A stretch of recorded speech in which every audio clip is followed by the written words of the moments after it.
बिस्मिल्लाहिर्रहमानिर्रहीम। Students 2.4 start करने से पहले कुछ लॉज गिवन हैं, लॉज ऑफ एक्सपोनेंट्स, जो कि करना हमारे लिए करना और समझना ज़रूरी हैं, जिनको किए बगैर हम 2.4 नहीं कर सकते। तो वो लॉज ऑफ एक्सपोनेंट्स। पहली बात तो ये कि आपको पता होना चाहिए कि एक्सपोनेंट होता क्या है। अगर मैं इसको यूँ लिखूँ तो ये पढ़ा जाएगा nth पावर ऑफ a। यहाँ एक बात समझनी ज़रूरी है कि इसमें जो a है इसको कहते हैं बेस, और जो n है इसको कहते हैं एक्सपोनेंट। यही वाला एक्सपोनेंट है जिसके हम लॉज अभी पढ़ने जा रहे हैं। सबसे पहला लॉ है a raise to power m multiply by a raise to power n। तो ये होता है a raise to power m plus n। Actually क्या कि जब बेसिस सेम होंगी और वापस में मल्टीप्लाई हो रही हों तो हम बेसिस को ऐड कर देते हैं। तो ये हमारे पास आ जाता है 2 raise to power 7। Second law में देखिएगा a over b whole raise to power n। तो ये हो जाएगा a raise to power n over b raise to power n।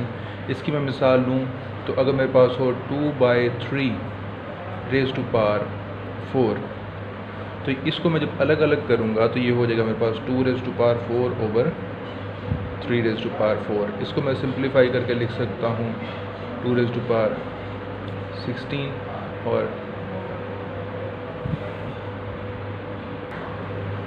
3 raise to power 4 को मैं लिख सकता हूँ 81। थर्ड लॉ मेरे पास कहता है कि a multiply by b whole raise to power n। अगर दो नंबर्स मल्टीप्लाई हो रहे हों और दोनों की पावर सेम हो तो इसको लिखा जाएगा 2 raise to power 4 multiply by 3 raise to power 4। Next law कहता है कि अगर मेरे पास हो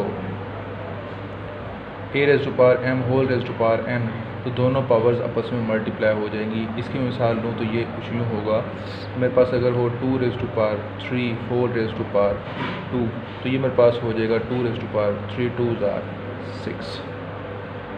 नेक्स्ट लॉ कहता है कि a raise to power m divided by b raise to power n। तो ये हो जाएगा a raise to power m minus n। यानी कि अगर दो डिजिट्स हैं जो डिवाइड हो रहे हैं,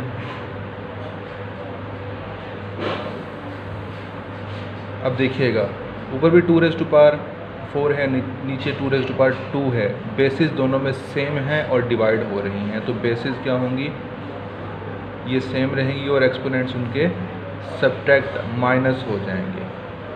6th लॉ मेरे पास है, वो मुझे कहता है कि किसी नंबर की भी पावर 0 होगी तो वो इक्वल होगा 1 के।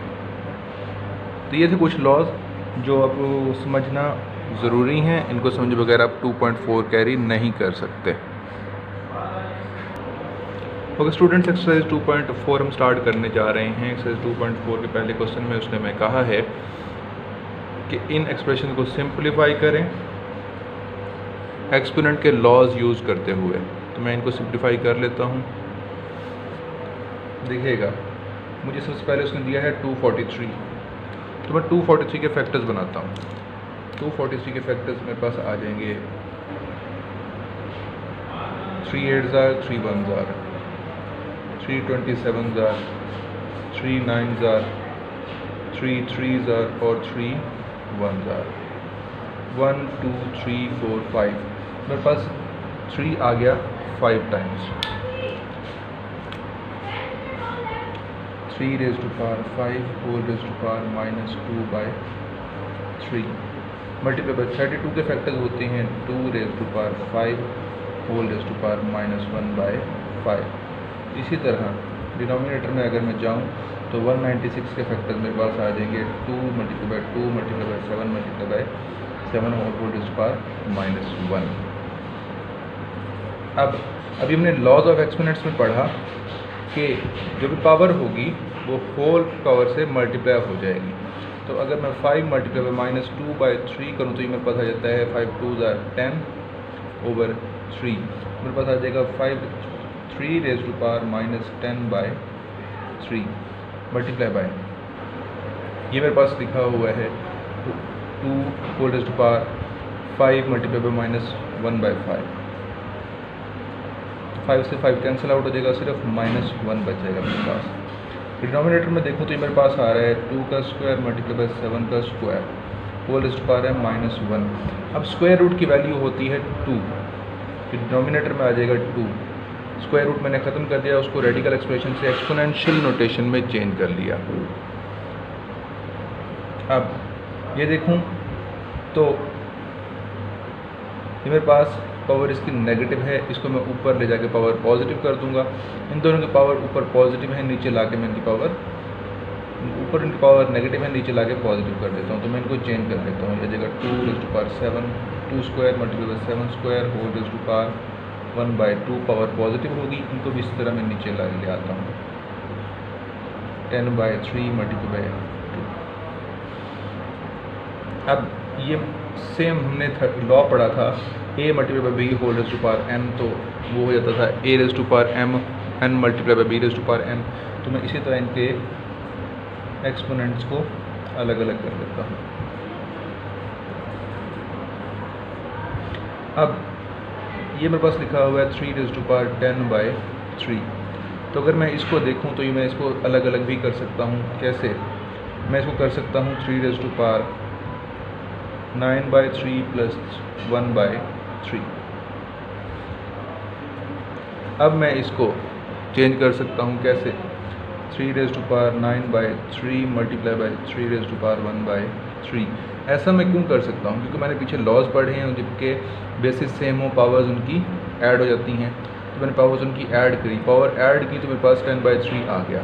तो मैं अगर इसको सिंप्लीफाई करके यूँ लिख सकता हूँ, तो इसको मैं एक्सपैंड करके इस तरह से भी लिख सकता हूँ। तो मैं इसको अब देखिएगा 3 1 3, 3 3 9, तो ये लिखा जा सकता है 3 raised to power 3 multiply by 3 raised to power 1/3 और ये 2 एज इट इज़ आ जाएगा।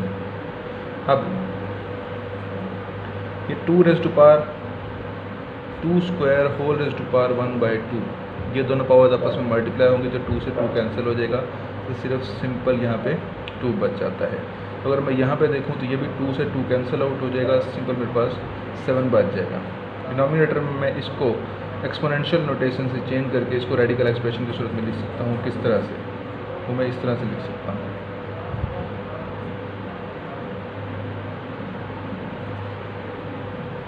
टू से 2 कैंसिल आउट हो गया, तो ये मेरे पास आ गया 7/3 cube into cube root of 3। अगर आप इसको एक्सपैंड करके लिखना चाहें तो वो भी आप लिख सकते हैं। किस तरह से? 7/3 का cube, 3 3 9, 9 3 27 into cube root of 3। तो ये दोनों आपके आंसर ठीक होंगे। ओके बच्चों, क्वेश्चन नंबर 1 का सेकंड पार्ट स्टार्ट करने लगा हूँ। उसमें मुझे उसने दिया है 2x raised to power 5 y raised to power -4 into -8 x raised to power -7 y raised to power 2। मुझे करना क्या है? मुझे इनको आपस में मल्टीप्लाई करना है। सॉरी, ये x रेज़्ड टू पावर -3 है ये। सबसे पहले मैं क्या करता हूँ, मैं कॉन्स्टेंट्स को अलग अलग मल्टीप्लाई कर लेता हूँ और इन वेरिएबल्स को अलग अलग मल्टीप्लाई कर लेता हूँ। इनको मैं देखूँ तो मेरे पास हो जाएगा प्लस माइनस हो गया, -2 8 16। अब यहाँ पे भी x है, यहाँ पे भी x है, मल्टीप्लाई हो रहे हैं। बात आ गई बेस लॉ ऑफ एक्सपोनेंट की, जिसमें मेरे पास था a multiply by n, a raised to power n into x raised to power n। तो पावर्स उनकी ऐड हो जाएंगी, जब बेसिस सेम है तो पावर्स ऐड हो जाएंगी। इसकी पावर को मैं लिखूँगा तो ये हो जाएगा 5 - 3। इसी तरह y की देखूँ तो y हो जाएगा मेरे पास -4 plus 2 -16 x raised to power 5 - 3 हो जाएगा 2। y को देखूँ तो -4 प्लस 3 -2। अब एक्सपोनेंट y का एक्सपोनेंट नेगेटिव है, इसको मैं नीचे ला के पॉजिटिव कर देता हूँ, तो मेरे पास ये सिंप्लीफाइड आंसर आ गया। थर्ड पार्ट मुझे गिवन है, इसमें मैं सबसे पहले क्या करूँगा, मैं इस होल पावर को सबके साथ मल्टीप्लाई कर देता हूँ। तो ये x raise to power minus minus plus 3 2s are 6, y देखूँ तो minus minus plus 3 1s are 3, z देखूँ तो minus minus plus 3 4s are 12। Denominator में देखूँ तो x raise to power plus minus minus 3 4s are 12, y की power देखूँ तो minus minus plus 3 3s are 9 into z raise to power 0 multiply by 3 तो ये हो जाएगा 0। अब मुझे इनको सिंप्लीफाई करना है। सिंप्लीफाई करने के लिए क्या करूँगा कि x रेज़ टू पावर 6 है, x की पावर नीचे नेगेटिव है, ऊपर ले जाकर x की पावर में पॉजिटिव कर देता हूँ।